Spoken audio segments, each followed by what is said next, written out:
Salut à tous, c'est Pop Cinoche, votre magazine libre, 100% cinéma uniquement disponible sur les réseaux sociaux. Et vous serez d'accord avec moi qu'en ce mois de mai, l'essentiel de l'actualité cinématographique tourne autour du Festival de Cannes. Vous avez vu l'affiche du festival d'ailleurs? Enfin, je devrais dire les affiches, puisque pour la première fois de son histoire, le festival a deux affiches. Une photo vers Jean-Louis Trintignant, l'autre en contre-champ sur Anouk Aimée, dans une scène culte du film Un homme et une femme, qui avait obtenu la Palme d'Or en son temps. Eh bien, aujourd'hui, pour nous mettre au diapason du festival et de ce grand film de Claude Lelouch, voici maintenant pour commencer l'origine, l'histoire de la chanson mythique de Un homme et une femme, racontée s'il vous plaît par Claude Lelouch le réalisateur, Francis Lay le compositeur et Nicole Croisille la chanteuse, rien que ça. Après ça, dabadabada, pas chabadabada, non, dabadabada, regardez, ils vont vous expliquer. C'est Pierre Baroud qui, le premier, m'a parlé de Francis Lay et qui, un jour, m'a dit « Écoute, j'ai trouvé quelqu'un qui fait de la musique comme toi, tu fais du cinéma. » C'est Pierre Baroud donc, qui a été le premier. Il m'a dit « Écoute, il faut absolument que tu rencontres cet homme. Vous êtes faits l'un pour l'autre. Sa musique, tes images, c'est obligé que ça aille ensemble. » Et à la fin du tournage, il a dit venez à la maison, venez prendre un verre, puis vous me faites écouter les trucs que vous faites, les chansons que vous écrivez ensemble. Et puis on lui a fait écouter plusieurs thèmes, plusieurs chansons, et L'amour est bien plus fort que nous. Et il nous l'a fait rejouer, puis il m'a dit est-ce que vous voulez me la garder pour mon prochain film? Il avait déjà, parce qu'attends, ça gamberge à 300 à l'heure, tu le sais. Hein.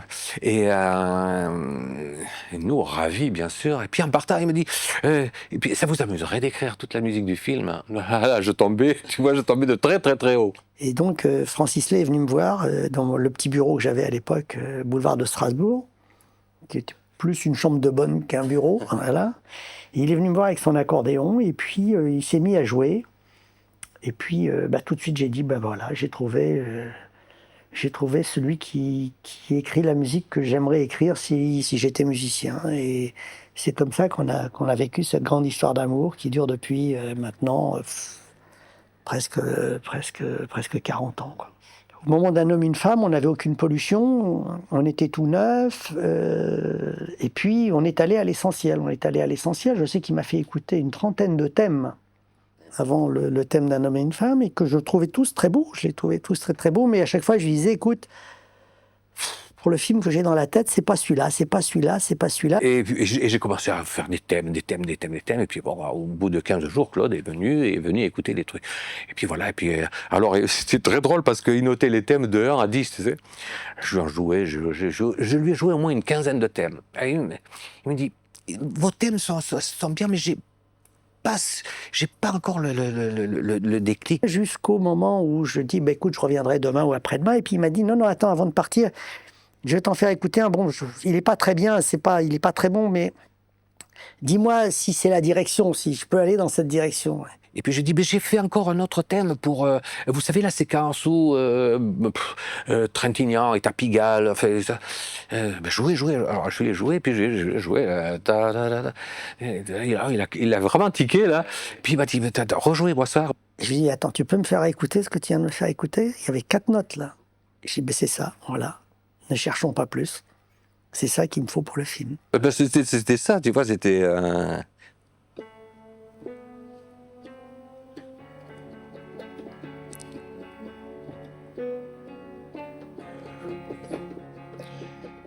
Et il me l'a fait jouer 10 fois, il m'a dit, mais voilà, ça c'est le thème du film. Voilà comment c'est parti. Donc pourquoi ce soir-là, au moment où j'allais partir, je lui ai dit c'est celui-là, et après donc on est resté jusqu'à 2h du matin, et je crois de 10h du soir à 2h du matin, il m'a joué ce thème dont je ne me lassais pas, et qu'on a développé ensuite ensemble, et je lui ai dit voilà c'est ça, ce sont ces petites notes-là qui symbolisent le film.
J'étais très, très, très friand de tous les sons électroniques. J'étais un tout petit peu...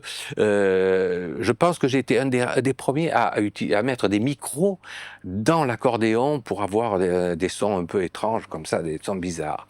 Et là, l'accordéon électronique est arrivé. Et il y avait un son qui était tout à fait particulier.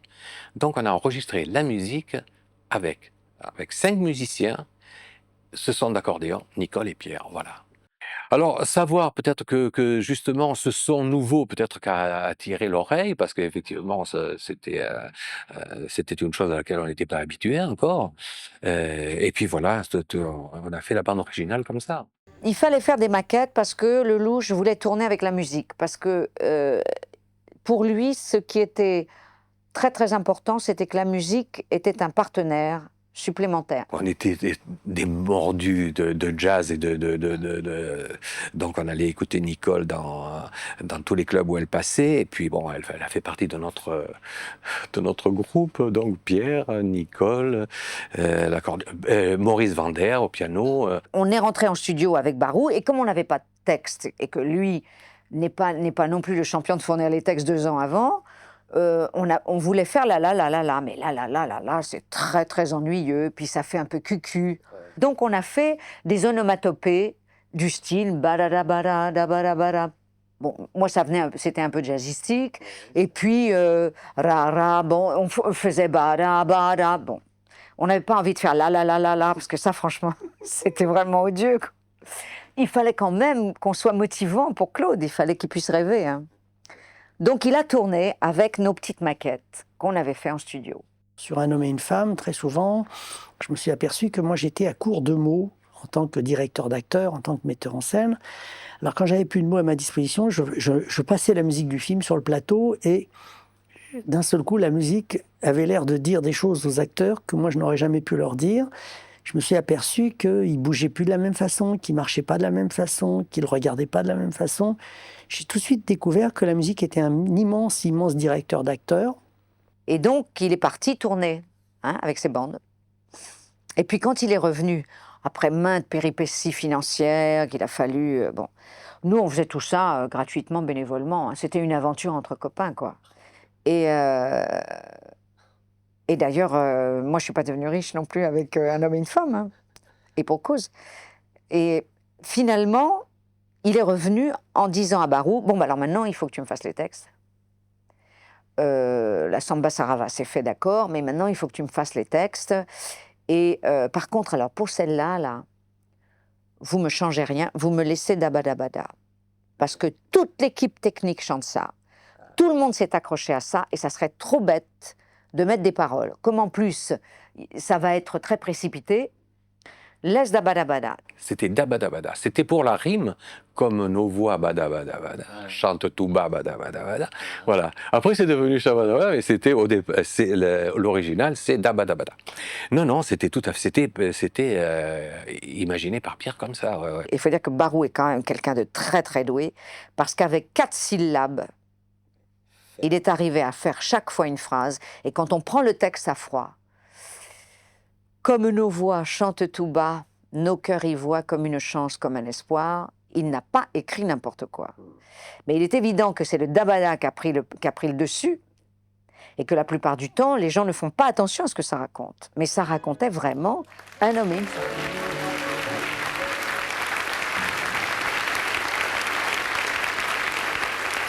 Et si vous êtes fan de Claude Lelouch, ce que je comprendrai tout à fait car nous le sommes aussi, alors je vous conseille vivement la lecture de cet énorme et lourd pavé, Le cinéma c'est mieux que la vie, dans lequel Claude Lelouch commente et raconte lui-même l'histoire des 51 films qu'il a tournés à ce jour. 600 pages, ça c'est du Lelouch pur jus, il y a tout ou presque. Il n'était évidemment pas question que Pop Sinoche ne rende pas hommage, après Bertrand Blier le mois dernier, au grand cinéaste français Yves Boisset qui nous a quittés. Alors, nous avons eu le privilège d'interviewer ici Pop Sinoche, Yves Boisset à plusieurs reprises. Avec lui, avant de commencer à discuter, il fallait le laisser allumer sa cigarette. Et puis ensuite, on pouvait commencer à parler de cinéma et de musique. Parce que Yves, en grand cinéphile qu'il était un grand amateur de musique de film. Et d'ailleurs, ce jour-là, dans cet entretien inédit, dont vous allez voir quelques extraits maintenant, je lui avais demandé si à son avis il était important qu'il y ait un minimum de langage commun entre un compositeur et son réalisateur. Ah bah oui, c'est indispensable qu'on parle la même langue, même si c'est un étranger, puisque par exemple j'ai fait 3 films, ou 2, je sais plus, avec Ennio Morricone.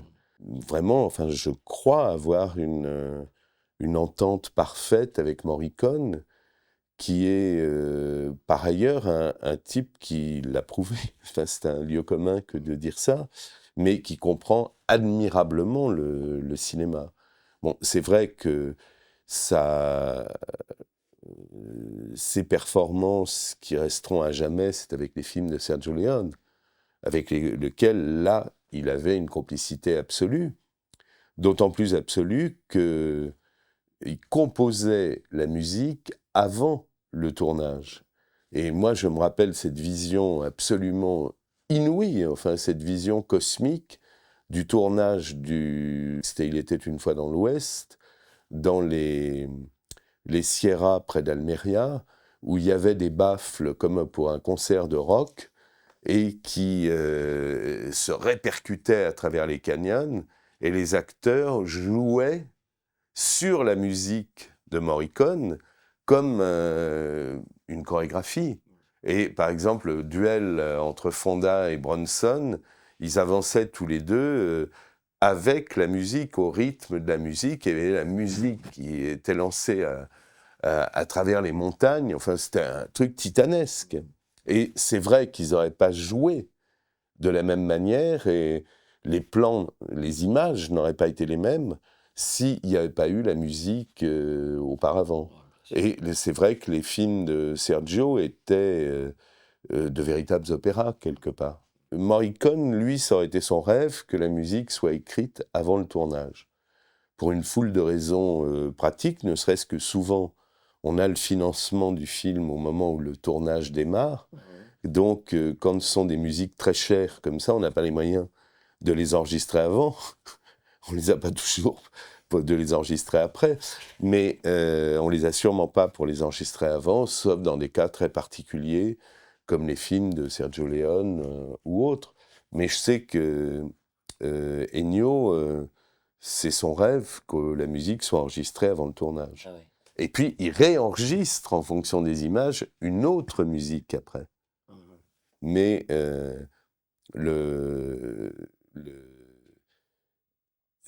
la musique enregistrée préalablement, c'est d'ailleurs probablement le rêve de bien des musiciens. Bien sûr. Non mais vous vous rendez compte, Yves Boisset était présent sur le tournage d'Il était une fois dans l'Ouest.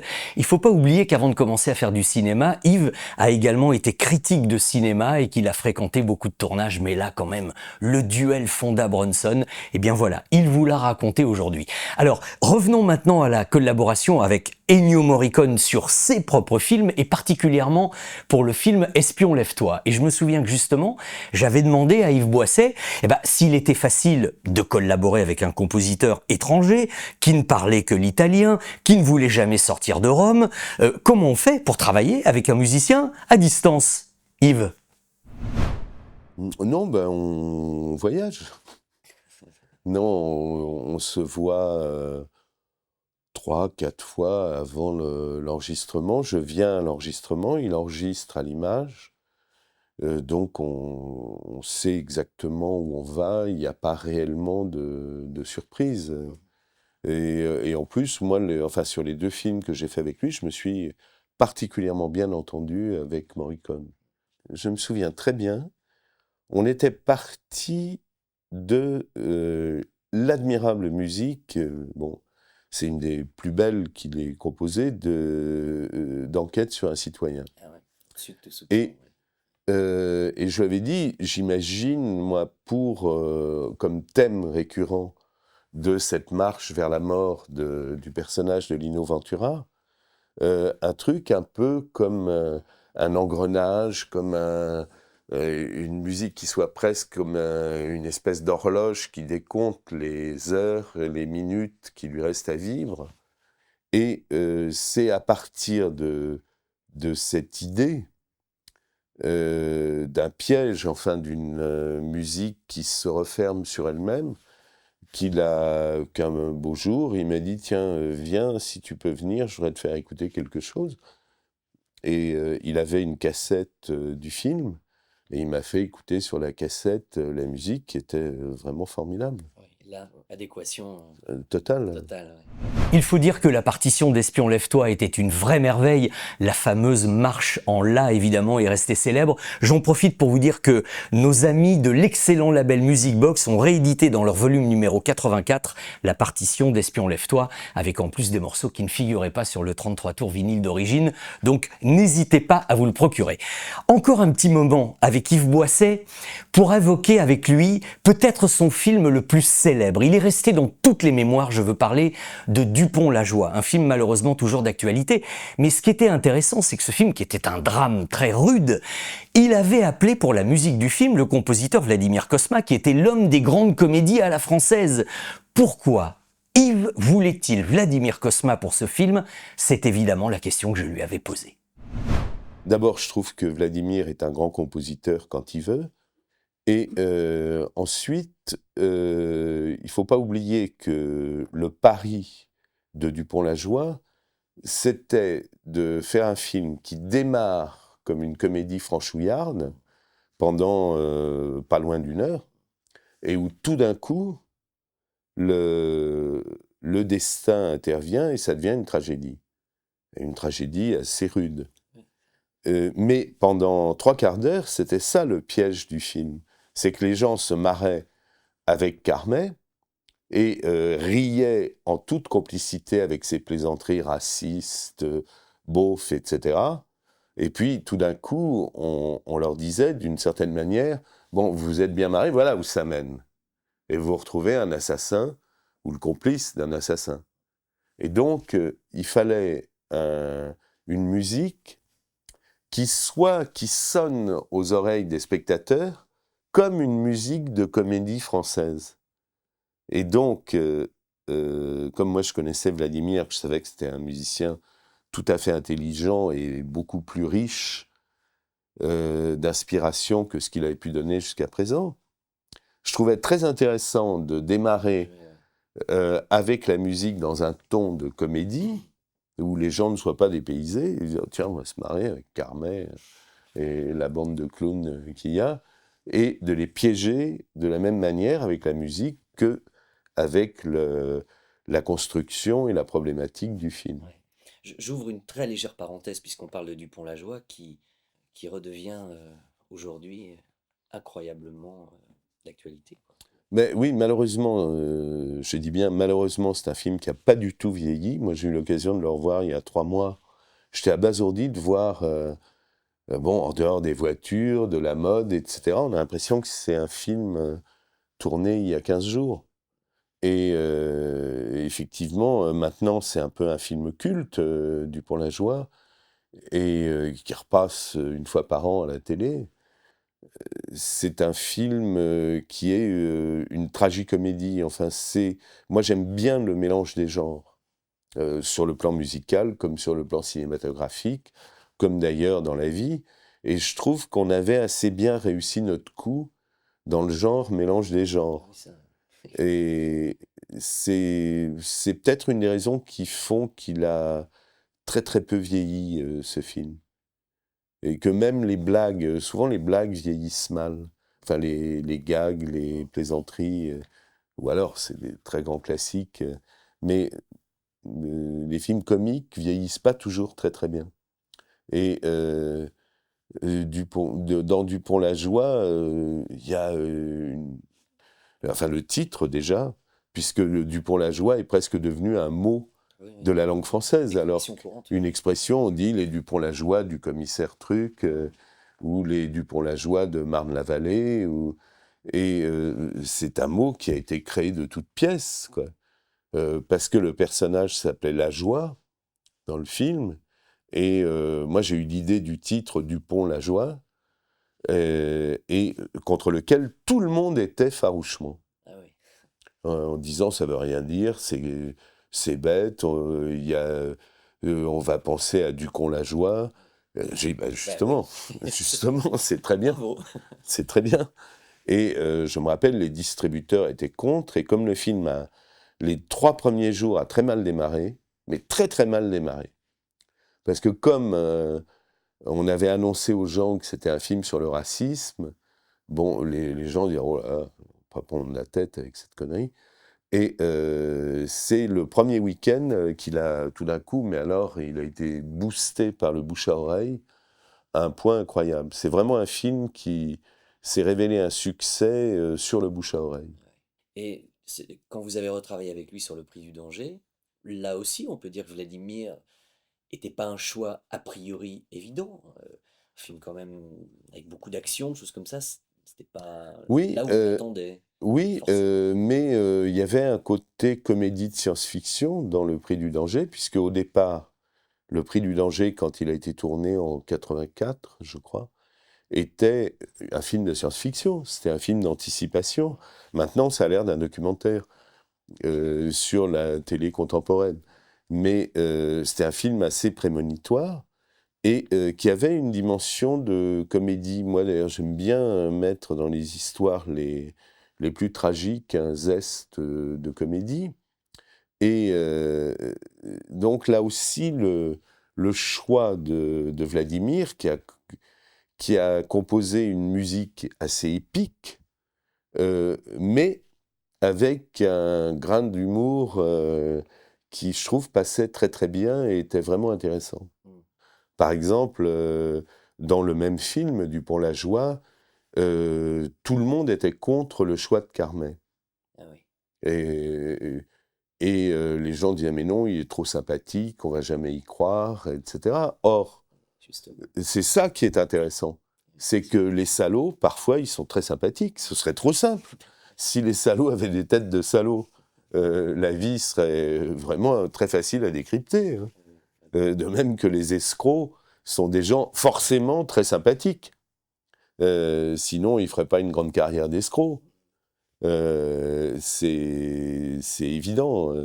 Et il fallait que Dupont-la-Joie soit un type très sympathique, comme Carmet était pour tout le monde Gaston Duvet, le cousin de province de la famille du Raton, le copain de Robert Lamoureux, le copain de Pierre Richard, etc. Donc on lui aurait donné un coup de Beaujolais sans confession. Mais dans le rôle d'un assassin, violeur, c'était complètement raciste, méchant, c'était complètement inattendu, c'est ça qui était intéressant. Et de la même manière, la musique qui partait sur des tonalités de comédie se durcissait dans la deuxième partie du film. Ouais. Mais je pense que la musique apporte ou doit apporter aux images un contrepoint et une chanson qui complète l'anecdote racontée par les images. Elle ne doit jamais être une illustration, elle doit être un enrichissement. Elle doit donner une dimension différente aux images.